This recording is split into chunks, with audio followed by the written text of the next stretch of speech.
Good day po sa lahat. Etong video na to para po makita ng aming mga followers ang pinapagawa naming bahay, kung ano po yung magiging itsura niya. Ayan, araw-araw po nagla-live si Papa Fernan para mapanood nyo po kung paano ginagawa yung bahay namin. Pero eto pong video na to, ipapakita ko lang po at ipapaliwanag yung ibang katanungan ng iba. Ayan, ganyan po yung aming pinapagawang bahay.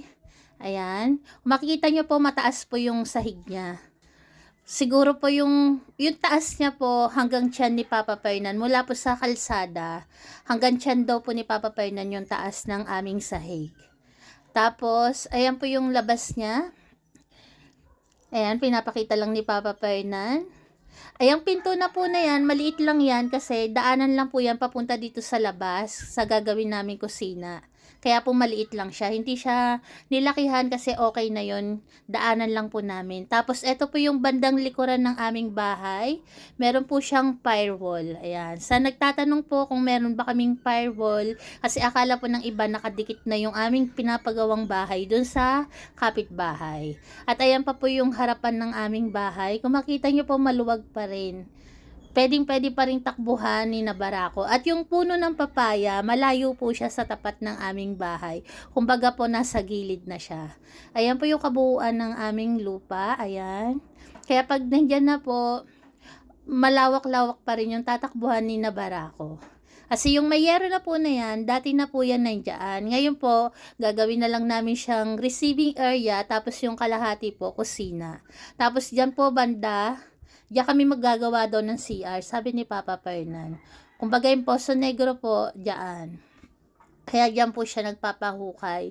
Tapos yung tanim na malunggay, kung nakita nyo po may malunggay, ililipat ni Papa Fernan sa ibang part ng lupa.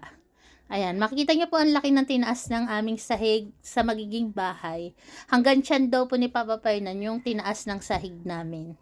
Mula po dun sa kalsada. Ayan. At ayan, nirequest ko po talaga to kay Fernan na i-video yung kabuuan ng pinapagawa naming bahay. Gawa nga po nang hindi ako makapunta doon. Kaya nirequest ko to para mapanood po ng aming mga followers. Kasi nga naman, sa live po namin hindi siya masyadong kita kung gaano ba kalaki o kaliit. Ang size po ng pinapagawa namin ay 5 by 6. Ayun daw po yung size ng bahay. Para sa katulad po namin, okay na po siya. Kasya na po kami. Lalo na po't meron kaming bakuran. At sa hindi po nakakaalam, up and down po yung pinapagawa naming bahay. Kasi meron din nag-comment para daw ang baba ng magiging bubong. Hindi daw siya slant kasi daw ang baba daw ng bubong. Up and down po yung magiging bahay po namin. Kung makikita nyo po, meron siyang bakal na nakaabang sa taas. Ayan pa po yung magiging taas po namin. At meron po kaming blueprint. Kumbaga, building permit po, nagpagawa po kami. At ito po yun.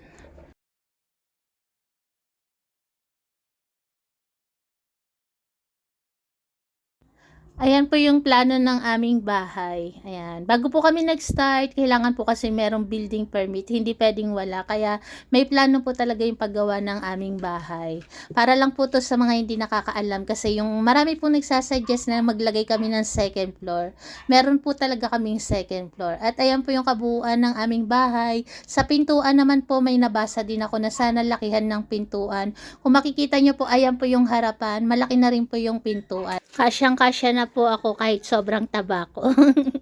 Ayan. At ayan po, maraming salamat po. Itong pagpapagawa namin ng bahay, hindi po siya tuloy-tuloy. Kasi kung kailan lang po kami magkaroon ng budget. Ngayon po, siguro mga 1 week pa.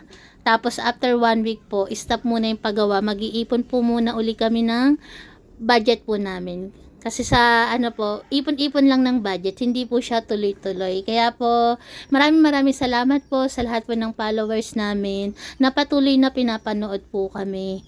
At sana po, mabilis lang kaming makaipon ulit ng budget para po sa susunod, mapagawa po uli namin tong bahay namin. Para this year po, makalipat na kami. Ayan, salamat po. God bless.